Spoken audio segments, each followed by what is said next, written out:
Greetings, you've landed at the VUC, IP Communications and VoIP community. We would like to thank Simwood.com for their support. Simwood can turn you as a developer into a telco. Our hosted PBX is from onsip.com, and you can go to getonsip.com for a URL people can click to call you. We've been privileged over the last 5 years to be using the best conference bridge on the planet. Yes, I'm talking about zipdx.com, full color, full featured, full HD conference bridge. Our website, vuc.me on the webs, hosted by bluehost.com. And our worldwide local rate dial-ins are from voxbone.com.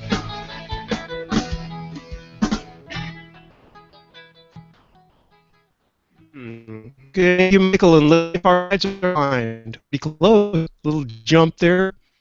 VT57 for December 11th, 2015.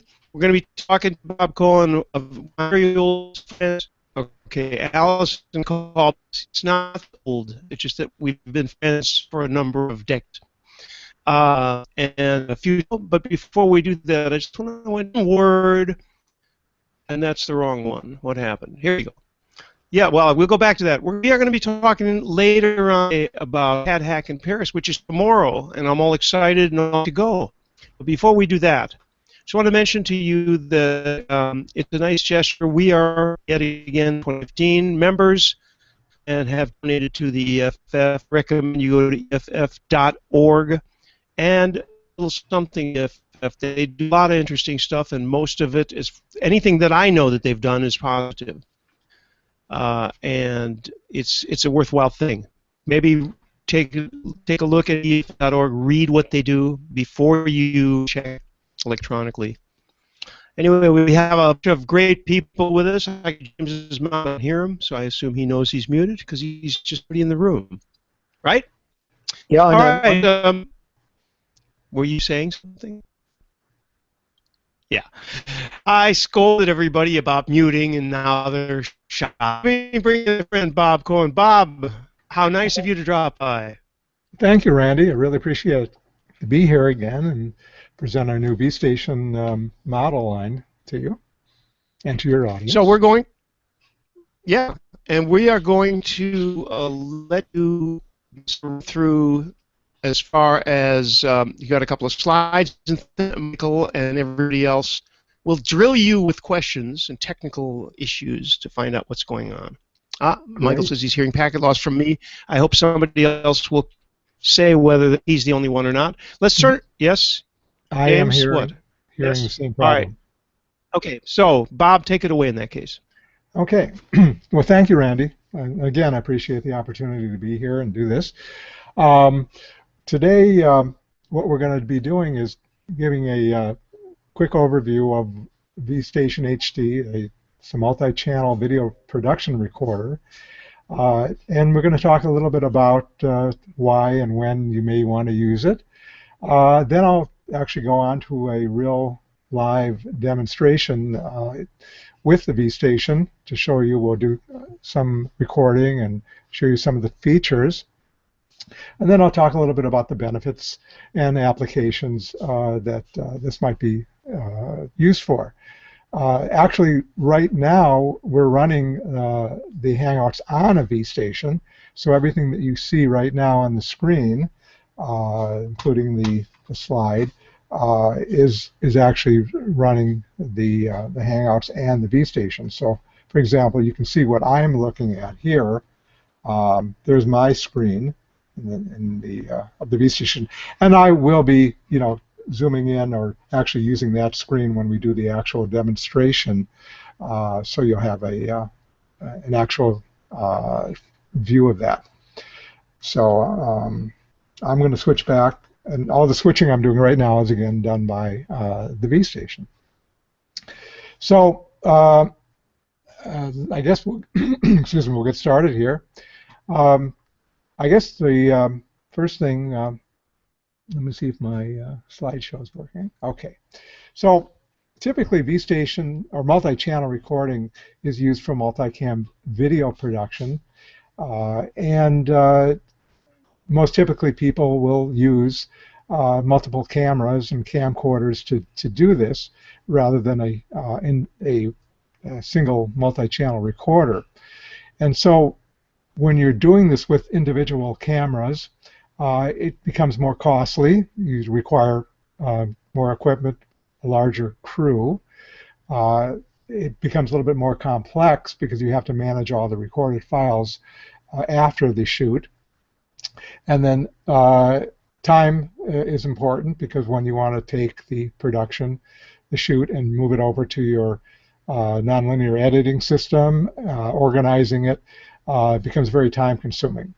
So these are some of the impediments that you might find in doing a multicam video production. So why would we rather use a multi-channel video recorder to do this? Well, first of all, it's going to be more cost effective. It's going to be a faster way to shoot, manage, and edit, and you'll be able to deliver your project sooner if you shot it on a multi-channel video recorder. So in essence, it gives you a way to increase your creative and analytical prowess, and be able to perhaps do a better job and be less involved with the technical aspects.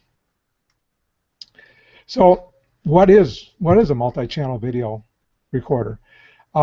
We're making a differentiation here between security and versus video production.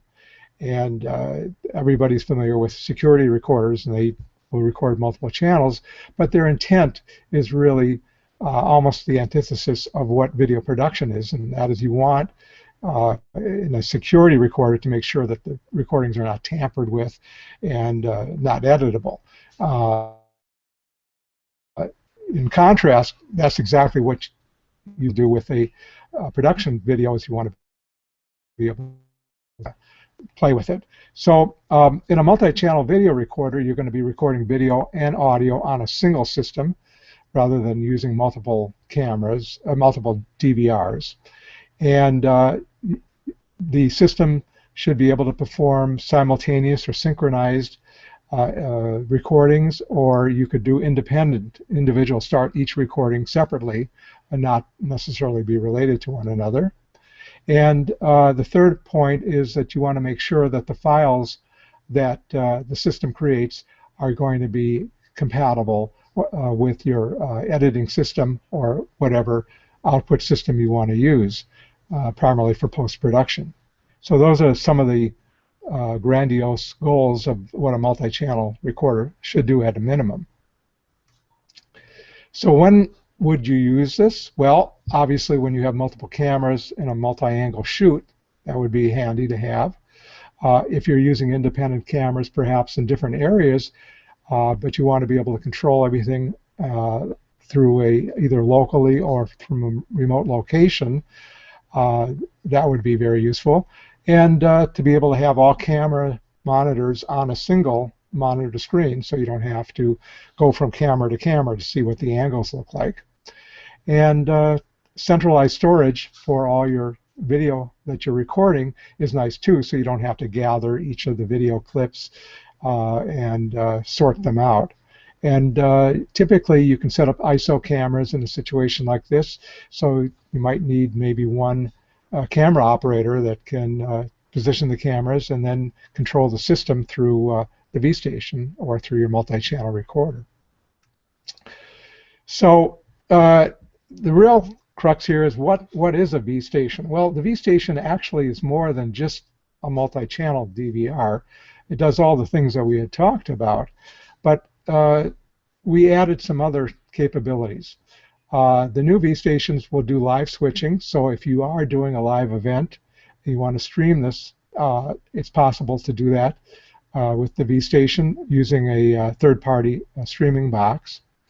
It will also create an EDL, so you'll have that offline for any kind of post-production purposes. It has a built-in media and project manager, so that as you're recording, it catalogs and organizes all the video into projects, so you don't have this array of video files and clips that become a nightmare to organize later. And that way you can easily review, mark, and annotate the video content even before it goes to post. And then we have an optional built-in offline rough cut editor that you can actually go back. You can take the actual original shoot with the live switching, and it actually records it as a 5th track on our more advanced system, and you already have an instant rough cut. But also you can take the original footage and create a new rough cut, change the edit points and so forth with our rough cut editor, and it also gives us the ability to transfer the footage, the EDL, and everything into an XML format that can be imported into Premiere, Final Cut, or Vegas with all the bins generated for the editor, and the clips will be synchronized and put on a timeline, so it saves an enormous amount of time in post-production. With a very, very simple click of the button, you can export that, and I'll show you how that works in the live demonstration. And then finally, we added a delivery system so that we have a built-in FTP client and also a uploader for YouTube, or to send it out to a USB drive as well. So that way you can get an instant delivery even before going to post-production if you want. And we have several users that use it that way. So basically what the vStation does is it actually simplifies your workflow. It boosts your productivity and preserves your budget, hopefully, because you're going to save money in the long run by spending less time and effort in your post-production efforts. And so we kind of have a little bit of our logo is basically to shoot, manage, edit, and deliver. That's what a vStation will do, somewhat all in one system. And typically, because it's so broad, the vStation could be used for a number of different applications. And it can be used for video communications, perhaps for lecture capture or a presentation you want to capture. Religious services and activities would be a very good use. Interviews would be excellent because you can switch between up to 4 cameras. Any kind of corporate communications is very useful. And then traditional video production. Obviously, any kind of community television would be a very good use for it. You can take it out in the field and do a multi-cam shoot. Any kind of web video, scholastic events, music performances, theatrical performances, weddings. Weddings are a little bit of a challenge because there's a lot of moving around, but with a wireless hookup on 1 or 2 cameras, it makes it quite useful to use this, because again, that's going to save the event videographer a tremendous amount of time in post. And then there's analytical uses where you might be using this only for observation because you want to be able to record all 4 angles of something, and focus groups, medical procedures. We have a client that uses it for actually capturing for 3D for surgical training, and any kind of clinical use, or even a perhaps military for mission simulation and training. It's quite a broad use, and the systems are very flexible in terms of setting up different application profiles, and I'll show that a little bit later. So what does a vStation look like? Well, we have 2 entry models, Pro 4 and Pro 4 Plus. The Pro 4 starts at only $2,995, and you get 4 channels of HD video. The Pro Plus gives you a bigger touch screen, provides a carrying case, and gives you 5-track recording, so you can not only record the 4 channels original sources that you're recording, but in addition you can also record the mixed or the takes that you take as well, so you actually get 5 video tracks with this. And then we have a little bit more of an industrial model, the Studio 4, which is a rack mount. It has a removable RAID 1 hard drive, so you can easily replace and take those out. And this system, it comes only in HD SDI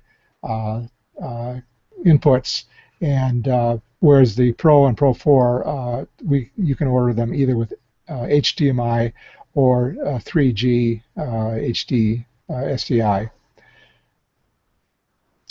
And if you have the Studio 4, you can have the offline editor package we call Studio 4 Companion, and this gives you the ability to do playback up to 8 videos synchronously and edit them on the fly and or segment them out. It's a very flexible package. It allows you to do audio overlays, a number of things you can do post without even going to NLE. NLE so meaning your non-linear editing system. Yes, non-linear editing system. That's a term from the 70s. No. The real quick specs. All our systems have 4 channels of video recording and 8 channels of audio. The Pro 4 has 4 video tracks, but the Pro 4 Plus and Studio 4 has 5 video tracks. They all record in 1080p 60 frames per second. We're using H.2.64 encoding, and you can record up to 30 megabit per second on each of the feeds. And HDMI and 3G HD and SDI inputs are available. And one of the best parts here is you can have up to 640 hours of full HD recording on a 2 terabyte hard drive. If you break that, if you want to have 4 of them going at the same time, you can get up to 160 hours. So you get 4 times 160 if you're running that's how the 640 came about. But still, 160 hours of 4-channel HD recording, high-quality recording.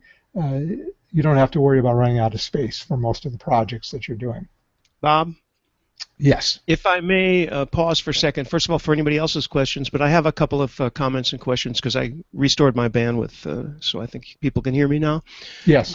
First of all, we should have probably done this in the beginning, so we don't have to do the whole idea of how these shoots are done without this kind of gear, with memory cards and so on. But my question is, how does knowing what memory cards, when you're doing a shoot and you've got, say, 2-3 cameras out there, those cameras usually are going to have memory. I'm talking about when you don't have this device, right? Your cameras are going to have cards. How big are the cards? In other words, what I'm trying to get to is, how does this compare with recording time possible compared to, say, having to change out memory cards from your cameras on a multi-shoot? Mm-hmm.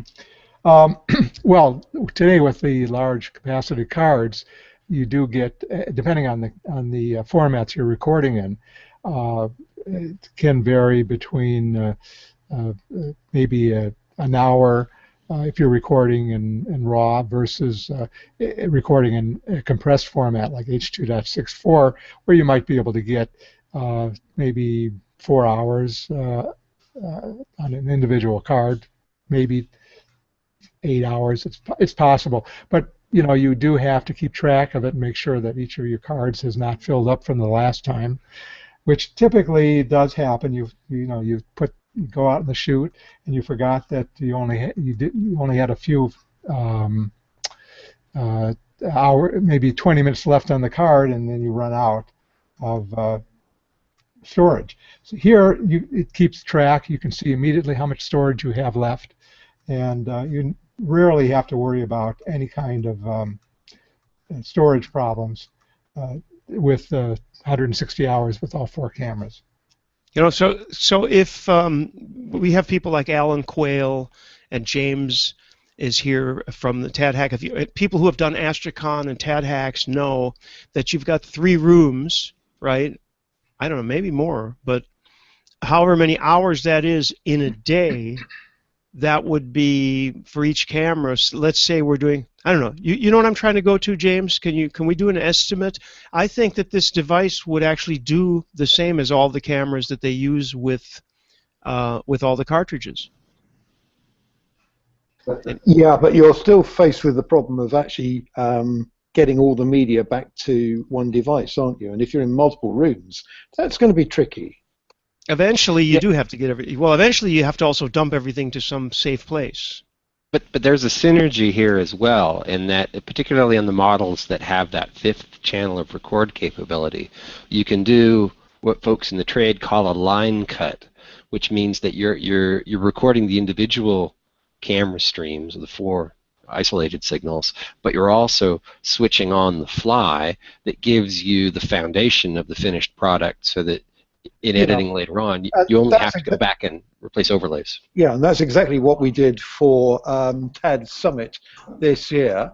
And earlier in the year, we did a similar sort of thing with at Camera Elio World, where we were actually doing the live on-the-fly cuts in real time, and then broadcasting straight out to live streaming. So these things can be done. It's exciting stuff. If I could for a moment cast this device into one of these roles, which you who have been on Wire have known that I've been sort of grousing about certain things lately, as I want to do.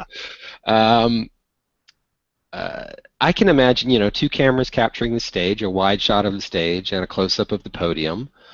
That's nice. Another camera pointed at the audience, so we're getting reactions for those gasps when the dangerous demos go wrong, and then another stream that's capturing the slides straight off whatever is projecting the slides, and the consequence of that is that there's very little post-production required. The line cut gives you sort of this wonderful finished show, and you can literally put the videos up that night or maybe the next day. Which is exactly what we did with the TAD Summit stuff. We had multiple cameras all going at the same time, and we were even deploying a camera over the shoulder of people who were demonstrating things in their hands to capture it live, and the whole thing worked extremely well, and we were able to push those videos out almost. We had 50 plus videos in 3 days. 50 plus videos in 3 days. But you compare that with the length of time that it takes to get something like the Astricon videos out. Not naming well, and particularly the other thing that I think is really wonderful about that kind of an approach is that you're integrating the capturing of the event with the presentation of the event live. And so nothing's missing, right? It's not like, oh, I got to go back and get the slides and do 3 days of post later to put Dan York's slides into the Astricon keynote, which I'm still thinking of doing, Dan, if you're listening. We really need to get the next time that any of us are involved in anything, and there's so many of these things over in the U.S., being over here, Camera World and TAD Hacks, all the stuff over in Europe, it's not easy for Bob to get involved, but we should try to do something for Astricon, for ClueCon, and whatever TAD Hacks or TAD Summits go on in the United States. Something that we're working on, Bob. Yeah, we would definitely like to be involved with that. I mean, I think if we could, try a couple systems and see how that works out, you'll find you'll save that. Those days and days of post with something like this. And also some input from Thinky Media, Inti and his team, who did the videos that we all like a lot. Go ahead, Michael, I'm sorry. To be fair, I used to make my living in those days and days of post, but no longer. You're not out of the a question for you, Bob, though. A question for you, Bob, though. You said it records 1080p 60. When you're equipped with the HDMI inputs, how flexible is it in terms of accepting different kinds of input signals? Because sometimes we might be hooking up to a computer with an HDMI output. Sometimes we might be hooking up to a camera or something like that. Yes, I mean it detects the incoming signal, and there's about 15 different signals that it can detect, different resolutions and different frame rates. So it's basically frame syncing it for me? Oh yeah, it'll frame sync it, yes. As far as I think as long as they are the same frame rate, they will sync together regardless of the resolution. I have not tried different frame rates. I have to try that and see. But it does have a way to synchronize, but I'm not sure how the switching will Sure, occur. sure. Yeah, that's something I'll have to check out. But Cool. so far, I haven't seen that. But yeah, definitely in any kind of conference situation where you have multiple rooms, for example, and you want to be able to record as a multiple room device, and this is definitely nice because you do have the monitors on one screen. True, you may have to run your cables, but again, there's also some wireless solutions as well. But if it's if the rooms are not too far apart, this might be a good choice for doing maybe 4 rooms at a time. What I have up is actually a graphic here that kind of illustrates the workflows of vStation. And if you can have up to 4 cameras. We do the H.2.64 encoding at the front end here. And it's all managed by an SQL database so that you can keep track of every clip that's being recorded. So during the production, it'll actually create a line cut, creating an actual video and also an EDL. And then this rough cut can be either loaded up directly or re-rendered if you want. Doesn't have to be. And then you can share this up to an FTP site or a YouTube site as well, right after the shoot if you wish. Or you could be streaming this from the right out of the vStation to a streaming device as well. For post-production purposes, you do get the edit decision list, the shot list, the logs, and the I guess it would be the line cuts here.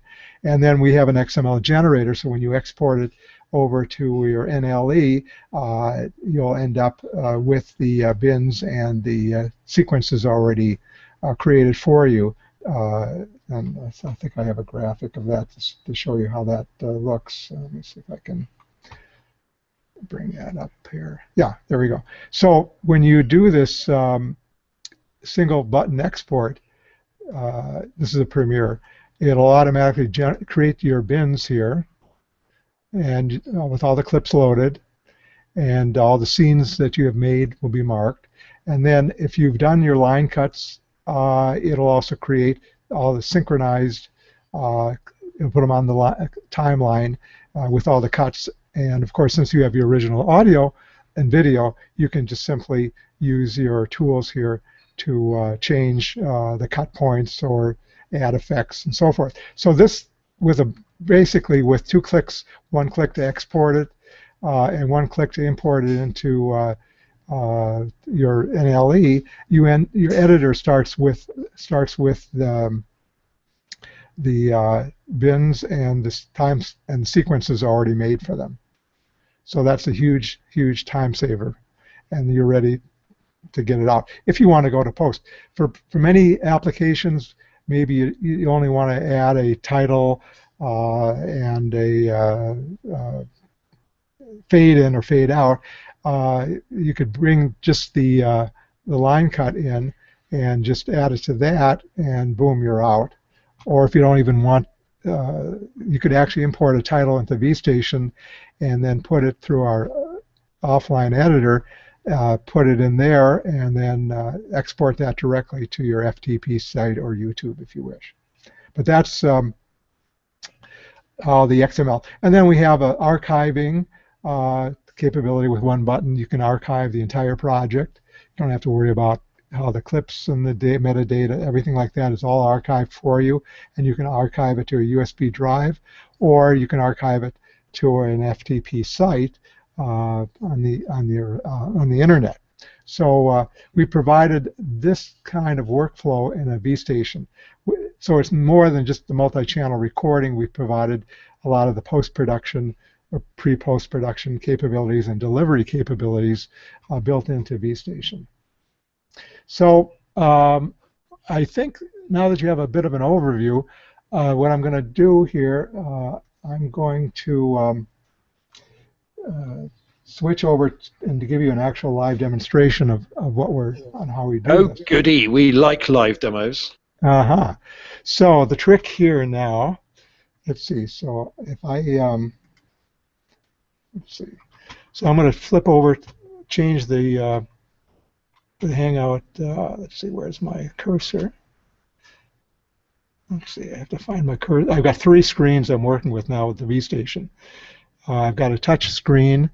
By the way, the vStation comes with a touch screen, and then, but you can also connect it up to a desktop PC screen, which is what I'm going to demonstrate the user interface. So you have 2 different user interfaces that you can use with the vStation. Okay, so let me see if I can bring up the screen share. 1 second here. It's a little awkward. We've momentarily lost your video feed, Bob. Yes, exactly. Until okay, so let me go. Okay, so now I'm feeding the, I should be able to see the vStation desktop user interface. Okay, so you can see what I'm using I'm using 2 cameras, but I'm duplicating them for this display here. But I can switch between cameras, and what's happening is you can see in the number 2, which is the over the shoulder, the program monitor is on my left. You can see that there. So when I switch, you can see the different views. And so you can either switch by clicking on the video that you want to output to your program monitor, or you can use any of the program keys here. If I had 4 different cameras, I can do that. And then also I can hit the preview here and then do an auto take, and it'll switch between, if I want to do quick switching between 2 cameras, I can do that very quickly.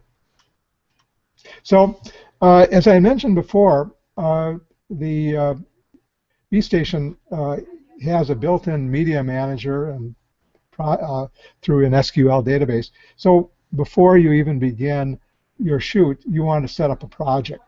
So I've set up a sample project here. I'm going to bring up the project screen, hopefully. We're running a lot of, okay, here we go. So I've created a sample project here. Hopefully you can see the project screen. That should be visible right now. Okay. So in this application, I chose, I'm going to do it by some miraculous reason. We're going to be doing a conference. So I've set it up so that the labels are meaningful for a conference. And so I've layered it in such a way that you would set up, I might be an event videographer, a production company, and I go out and do these services for recording the different sessions in a conference. So I would put, my project would be the conference name. In this case, this might be the VoIP 2015 Fall Conference. I'm sure that there's probably a name similar to that. And then I want to be able to record maybe day by day, so I'm going to set up a reel. I can have a different reel for each day, so I can set up the Monday reel. I could add another reel, like the Tuesday reel. And again, these are all arbitrary. You can set it up the way you want. I just happen to set it up this way. And then you can specify perhaps a session, who might be the speaker. So let's say the session for Tuesday might be Randy R. Fox out VoIP. All right.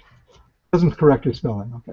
So if I'm going to start Monday, our first session might be the interstellar communications that you can do with VoIP these days. And then everything applies to this particular project. So anything related to the VoIP 2015 Fall Conference, I decided again, all these labels are user definable. So I decided I wanted to find these labels and these fields that I can use for this. So the location would be Los Angeles in this particular case. The venue might be at the Hilton Los Angeles Airport. The main contact for this might be Jan Smith or telephone number, and I can put a little description about what I might be using for this conference recording, and then who the client might be, their telephone number, email, so forth and so on. And then this keeps track of the date that began and the time you start the recording, and the number of the duration, as well as the number of clips that you're taking. And we'll come back to the screen later because this is your overall project management that you will be doing to get it to your post system as well. So again, all these labels, and I'll show you later, are profiles that the vStation is able to set up. So if this was, for example, to do a television series or web series, you can change all these to be maybe the real name, the episode, or a reel and a scene, and then everything can be divided into shots and takes if you want to get into that element as well. Okay, so now that you have an idea of what the project setup is, now everything that I record is going to be under the VoIP 2015 Fall Conference for this day, Monday, and then the session, so I can just add new sessions as I go along here. I don't have to go back into the project menu. So if I want to start the recording, I would just indicate the cameras I want to record on. I'll record on all four, even though they're going to be duplicate. And I just hit the record key, and now we're recording. And then if I want to pick the angle, right now it's set to angle 1, but I can just click on angle 2 and then switch between them, maybe angle 4. And that way I can see, as I'm doing this, I'm actually creating the line cuts and also creating a mix of the takes. So we'll just do a couple more just to have some footage here. And also, as we're doing this, I can actually mark. So we have a marking function as well. I can mark any particular angle, or I can mark them all. So I maybe want to say, I'll do something here where maybe when an event occurs, I can bring a piece of paper up. I'll say note. I can put as many different notes or event marks into the videos as I need to. I wanted to just do camera 1. I can just click, maybe hold my finger up and say finger, and that will only be a log event for camera 1. So when I'm done, oh, by the way, as I'm doing this, you can see it's keeping track of the time here on the left side here. We're doing a synchronized recording, so everything is now will be synced, so we can use that for editing. And since we are doing the editing right now with our auto producer feature, which is our switcher, it says editing, and this tells us how much time we have left in hours and minutes. So this is a I think this is a 1 terabyte drive, but it's got a lot of stuff on it. Yet we still have 19 hours of recording time, and this is based on the number of channels. If I reduce this to 3, this number would go up, or to 2, it would go up further. Okay, so we're going to stop our, and now instantly it will put our first clip into our player. So we actually created a playlist for each of our cameras, and this allows you to refer to each camera. So I can pick and play any one of these clips here, and you notice it tells you what the conference is, what the day of the conference was, what session, and also automatically assigns a session number and a shot number and a take number. If I was going to maybe do a rehearsal for this particular session, I could set this up and have you do multiple takes. And then it tells you the time, the date, and the duration of this particular session, and then as well as what camera number we were using. And then each track can be given a separate name if you want to not call it camera 1, but you want to call it close-up, medium shot, whatever. And then the actual video clip. You almost don't even have to, you don't even care about the name of the video clip here. But I can pick one of these here, and then I can just play it in my player. And I can even bring it to full screen. And if I want to look at the actual live line cuts, I just simply play. This is my output that I created automatically. I just play that, and you'll see. And that's the line cuts instantly. You'll see this. You'll see as I switch. There we go. So that's you've already got an instant rough cut that you can take away with you.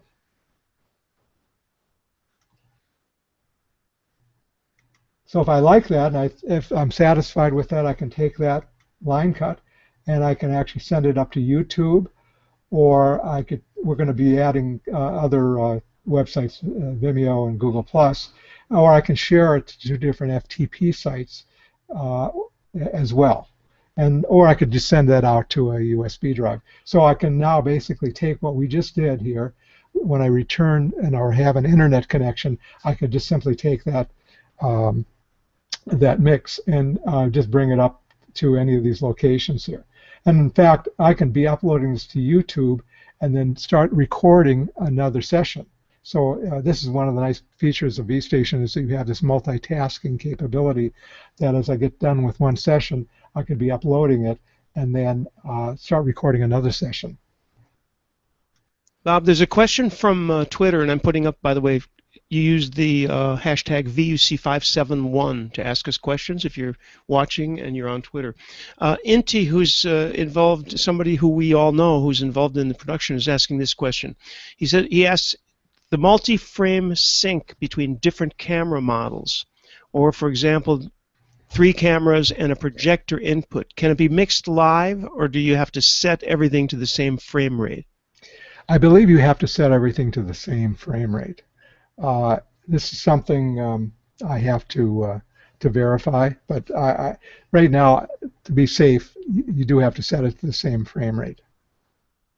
For live syncing. For post-production, you don't have to. It'll record. Sure. You could record 4 different feeds at various resolutions and frame rates, and that's not a problem. But for the live switching, I think you may have to do that. I'll have to verify that.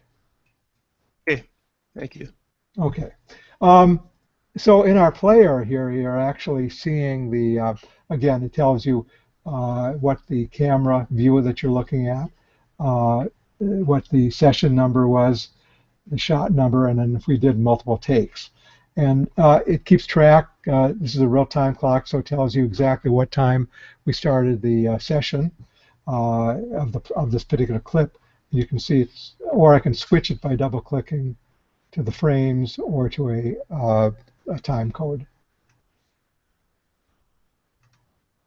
So every clip for this project will be held in a playlist, and every line take that I did is held in this program box here. So if we do another take, another session, we'll have it here, and then I can select them. In fact, you can take a look at the EDL that we created for this right here, and this is the first camera shot,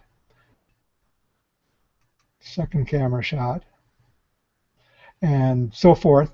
And then I can actually delete. I have some primitive tools here to be able to delete it or change the order. I don't know if changing the order in this case would be pertinent, but I can trim them if I want before we even go to post-production. I can preview these by playing it.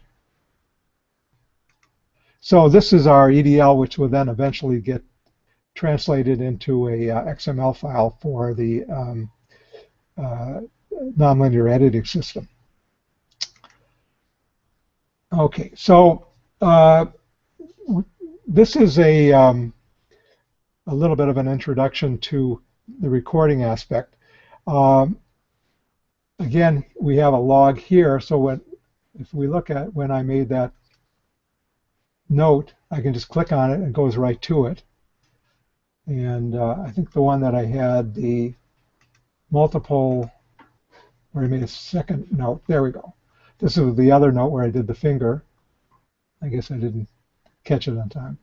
But this is the other view. So you can see all the views are synchronized, and then I can go back and make note of anything that I want to use later. There's a question about live as well, and that's on IRC. Mark 40 is asking, what is the latency for live output? Is it small enough for IMAG use? Or IMAG, I don't know if I would assume it's IMAG. Yeah. The latency is, I don't have a number, but it's extremely low. So we're talking, in terms of milliseconds here. So that's a number that I would have to look up. So. Well, what is IMAG? But it would be frames, not seconds, right? It would just be just a few frames. Yeah, just in frames, right? Yeah, we're talking. Yeah, exactly, a few frames. I'm sorry. My expectation, if it's frame syncing the input, and it's probably frame syncing once or twice more, it would probably be not more than 3 or 4 frames generally in such things, because you actually you have to go to considerable effort to buffer the streams to generate more latency generally. Correct. Yeah. At least we know it's going to be at least 1 frame, right? So, if not 2. So, and again, I'd like to emphasize that the emphasis of vStation is really for post-production. We have the live switcher for live events and for creating the instant rough cut, but again, one of its strengths is to be able to take our project and bring it over to your editing system and to do the post-editing on it. In fact, the way this would be done is I would simply go back to my project and I would hit Export Project, and then this gives you some choices of what you want to export. I want to export all the shot lists, the playlist, the edit decision lists, all the clips, so I can decide what I want to export here, and then which output project format I want to use. If I want to send this out to a FutureVideo vStation and use it in a different vStation, or Final Cut Pro 7, Premiere Pro, or Vegas Pro. You can do Premiere Final Cut 10 through a translator right now, 7 to 10 translator, but you will start with a 7 XML file. And I just simply hit where I want to send it to. So if I bring this back to if I'm out in the field and I bring this back to my studio, then I can actually choose a LAN, my network, and output to the server, maybe where I'm keeping my NLE footage, and then just output to there.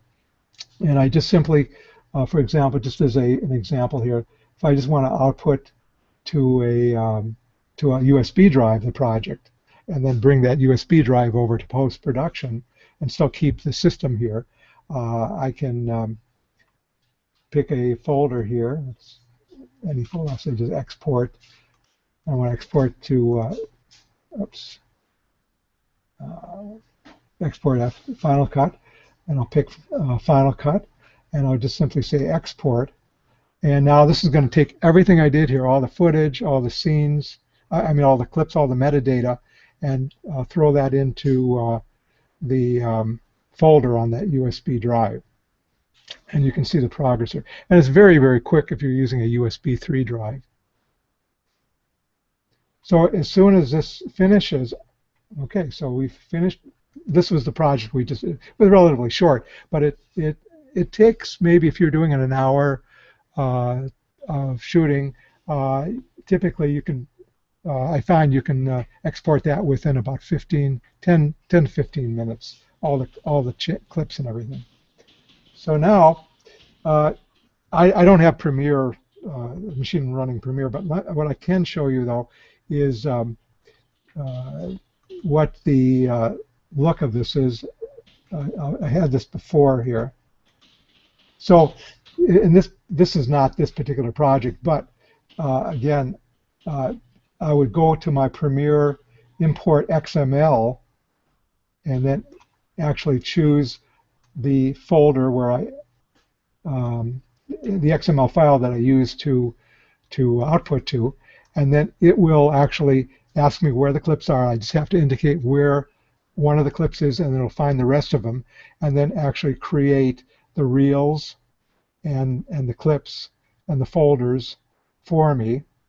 And then with the line cuts, as I indicated before, it'll actually lay out for every line cut that I did, it'll create a sequence, and then each sequence will show the line cuts all synchronized for you with both audio and video.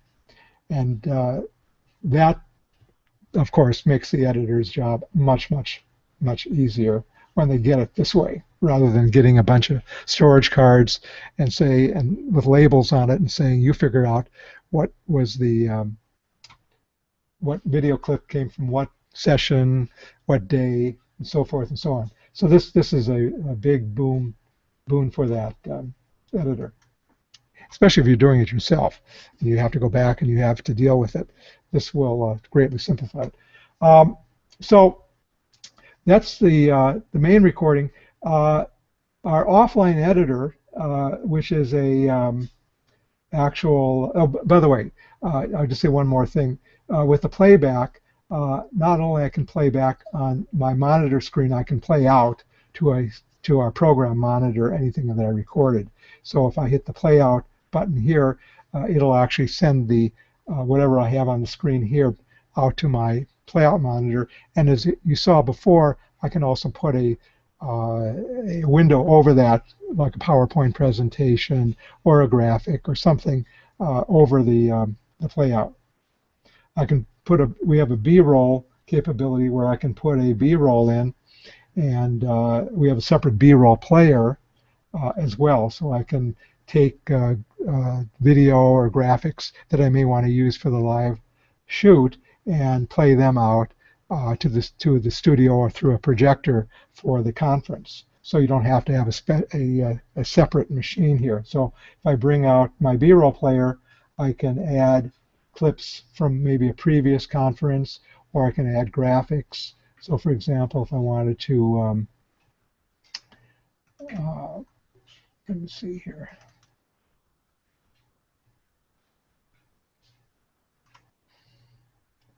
I may have graphic reels that I prepared before, and I can bring that in, and then I can simply queue that up. You probably see, you can see it in my number 2 window here, and then if I just simply hit play, I can play that graphic out as well. And if they all look like the back of your head, but other. Got some questions here, Bob. Yeah. So, and it's related to what you just said, I think. So Mark is asking. I'll start from the beginning, but this is all one issue.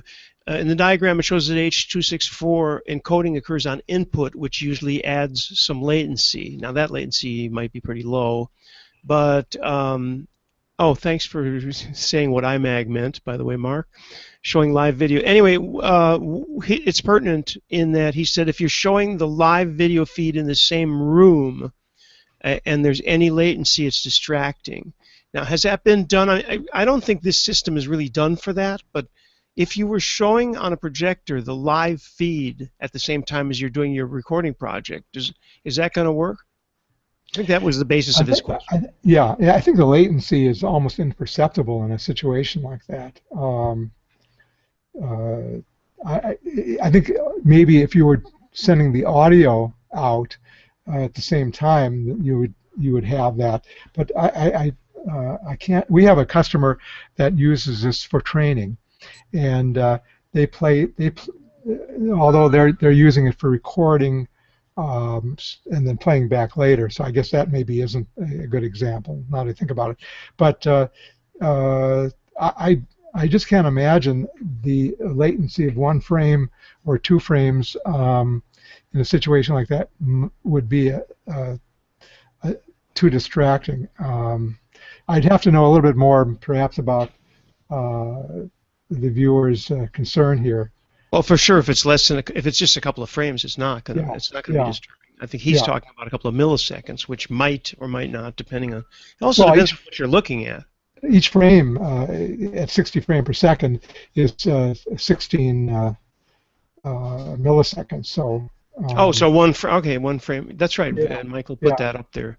Yeah. So one frame is a little more significant than I thought. But I would say if it's a couple of frames, it wouldn't be a big deal. You're right. If it's audio, you would be listening to the speaker's audio and listening to the audio that's being recorded coming through at the same time. That would be. I'm hearing that right now in my headset because I have a radio headset and there's a tiny bit of lag. And it's okay because it's me talking. But if I was hearing everybody like that, it would be a problem. Yeah, audio would be a problem, but okay, I think you again, answered. I'd just like to emphasize again, we have the live video switcher, and we've added a few capabilities here to it to make it useful in a live event. But for playback purposes and post-production purposes, that's definitely one of its strongest suits. So I was going to actually show you the multi-view editor so we can get an idea here. So I'll bring up multi-view, and I'm going to bring this over to our main screen. In fact, I could be running multi-view and doing some editing as I'm recording as well if I like. So here's, hopefully you can see that. And we're going to create a new project. We'll make it from this conference. And this is just to tell the user some information. And then I can bring in the clips from the conference that we just had by highlighting the clips for that particular session.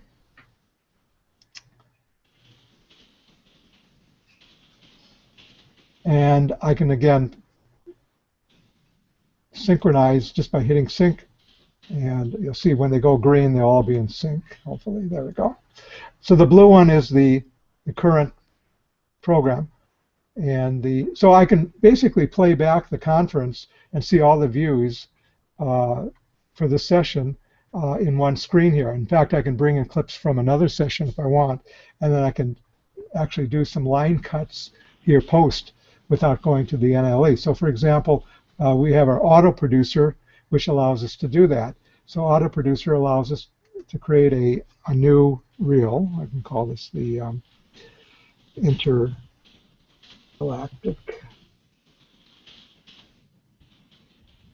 wipe session. And to edit, you really basically are doing line cuts. So what I do is I turn on auto produce, I select the first shot or the first angle I want, and I turn on auto producer. Oops, I'm sorry. Let me get the okay. So now I'm in editing mode, so I can actually play. Then I can just pick the angle by going over there, and it did the line cut. So I'm actually re-editing the session here. And I can make as many versions of that as I want. If I want to skip over, I can just simply skip ahead and then trim it. And so I just skip that whole area. And I'll just do one more shot here. So very, very easy to edit your and then when I'm done editing, I just do that. And now, again, I can take a look at my edit decision list that I just made.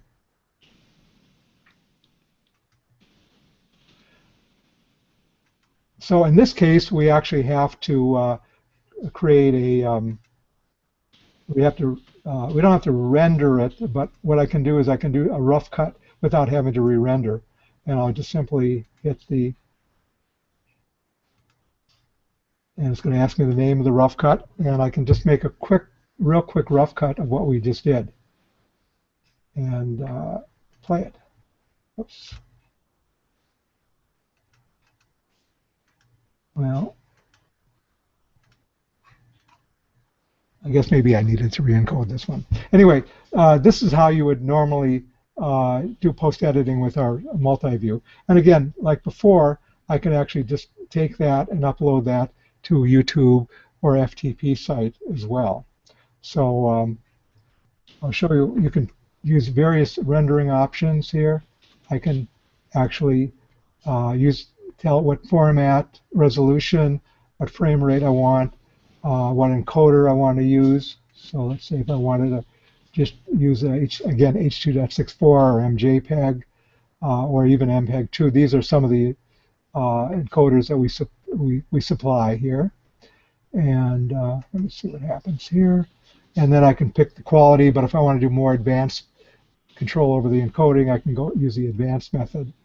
But this will take a little bit longer time to do this if I make it. And let's see here. So now I can see it rendering. But and while that's happening, I can ask you this question, right? Yes.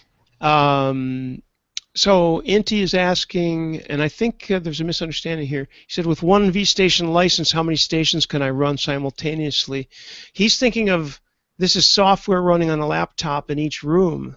And I'm thinking this is one box hardware that is getting inputs from the different rooms. Am I right? Exactly. That's correctly. That's correct.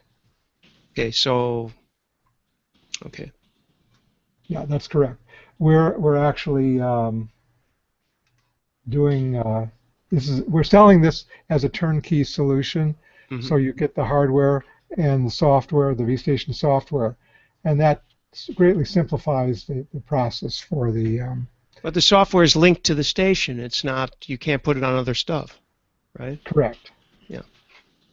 Okay. So I think I'm trying. On the other hand, what flexibility in there is using vStation to do other things when we're between productions? Good point.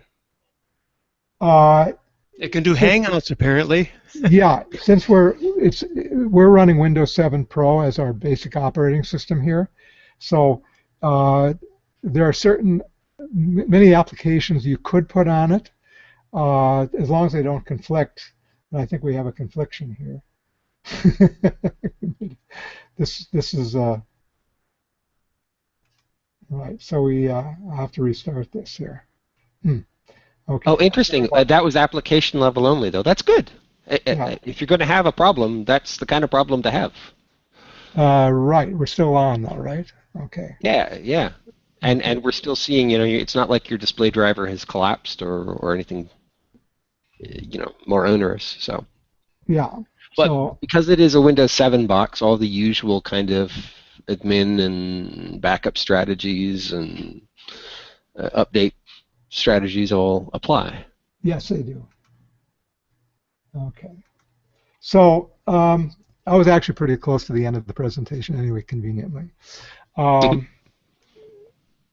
But this is definitely, I think, there's only so many things I think you can do with at the same time, and I think I was trying to run all these processes together, and I apologize for this. Oh, that's fine. That's fine. So I can let me move back to our slideshow here. So how long has it been available? Well, these two models are actually new. We've had the original model without this live switcher for over a year, and our previous models were the vStation Studio and vStation Field, and we've upgraded them. Not upgraded them, but we have our newer models now that are called the vStation Pro 4 and vStation Studio 4. The original vStation had native HDMI only, but the new vStation Studio 4 and Pro 4 have native HD SDI. So you do get more choices. We found that a lot of people want to use the SDI. Really? Yes, yeah. So that was our surprise too, because obviously they're more expensive cameras. Yeah, and I suppose there may be an installed base out there, though. They're not only more expensive, but in a lot of cases they're better cameras, and maybe one wonders. Sometimes people are cost conscious, and sometimes they're quality conscious, and sometimes there's a sweet spot in the middle, right? Exactly, but there are converters. If you want to use if you have an SDI system, obviously converters to convert HDMI to SDI. But our lower cost units, you can order them either with SDI or HDMI, and which is what the intent is, because we feel that the event videographer has somewhat of a limited budget, and they probably may or may not have the I'm trying to get the right screen here. I'm not a good multitasker, I can tell you that. But the event videographer has probably a mix of equipment, and they could probably use the HDMI version. And then if they do have an SDI camera, just get it. We have converters that you can convert, very inexpensive converters. Wouldn't this be just absolutely ideal for filming a concert with 3 cams, even 2? Absolutely. I mean, that seems to me to be the kind of thing, or a presentation. As soon as you get into the 3 rooms thing, it gets a little more complicated. You have to worry about cables, and you can't see the cameramen, so you're doing a whole production with audio cueing and stuff. But what I see is if you're in a venue and you've got cameras spread out in that venue, this just seems to be perfect, because you wouldn't have to do a lot of messing around. You'd be doing the switching, and then the product's practically ready to put out, a little titling, a little fading in and out, and you're good. Yeah, exactly. So it definitely does give you that capability. And if you have an internet connection, you can do the live streaming. And if not, you could just simply, when you get back or when you get an internet connection, just upload that to YouTube or your FTP site. It's funny. I'm sorry, go ahead. I was going to say, just, for those that wanted to know how you would connect up the equipment in a situation where you do have audio coming in, this is a diagram showing you the connections of how the system works. So in essence, you have your camera inputs coming into the back of the V station. We have the ability to bring in not only embedded audio from the cameras, but you can bring in audio from 4 channels of audio in from an auxiliary device like a mixer, and that will can be assigned to any of the 4 cameras' video, so it automatically will sync. So you don't have to worry about audio syncing with video here, which is of course always a big problem when you're trying to record your audio on a different for a concert on a different device than your video. So here automatically the audio sync occurs with the incoming video, and then you can have a monitor and earphones.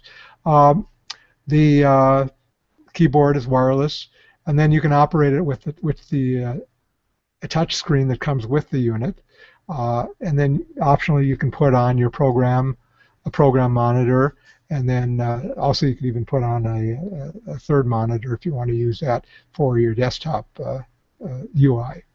So it's very flexible, particularly for audio video in that regard. So I think that was pretty much, as far as users go, Randy, you had mentioned for concerts, we have a user that uses it for corporate video. He does, I think, one of the, Salvation Army videos. We have a use in community television where they're using it for city recreational events. Again, they need to be able to record, get this out quickly, and they even have their users actually run the V station, as far as I understand. And they can be used for city council meetings and so forth. Medical use, as I say, we have a company that uses it for grabbing 3D images. So it doesn't have to be cameras. So for example, you can actually put in let me see if I can bring that graphic up. You can actually do your B-roll and send it out to a projector, and at the same time record it on the V station. So that again is in sync. Let me see if I have that example here. Yeah, okay. So here's an example where you might, where you're actually feeding out to the B-roll to a studio monitor, and then at the same time splitting it off and recording it back into the V station. You'll lose one of your cameras, but you'll at least have that recorded with the presentation, whatever it was, all together. So you can see it's very useful in that situation. So I think, oh, and then one other user uses it for sales training. They have a they teach. They have different sessions where students come in and they have a trainer, and they're each in different rooms, and every room is recorded from the V station, and then at the end of the day, they're able to take and segment out the video footage with our multi-view editor, actually, without having to re-render anything, and then they give a with the send to button in the YouTube, I'm sorry, in the export, it will send it out to a USB drive, and then actually be able to, the student can take the training session with them. So that's the pretty much the synopsis of the V station. So I'm going to try to see if I can get my video back on here. So we really need just to tell people, and it's on the screen, to go to FutureVideo.tv, and all the information is there, including contact information, obviously. Yes, exactly. And as we're running over, and I keep getting people telling me we're running over, all of our would-be producers, we should probably shut down here. Thank you for joining us again, Bob. Oh, you're welcome. Thank you very much. Always a pleasure to talk to you. We don't talk enough. I know. We should talk more often. And we will. And we will. Okay, thanks to everybody who participated. This has been the VUC 571. Look for us in all the usual places, vuc.me. And, of course, there's Tad Hack tomorrow in Paris. I'm not going to go on and on about that because if you're in Paris, you've probably already heard of it. And if you're not going to fly in overnight. So thanks. See you next week. Or not. I'm not even sure. Is there anything next week? Let's see. Yeah. There will be a Friday next week. There is a Friday next week, and it's not the 25th, right? So see you then.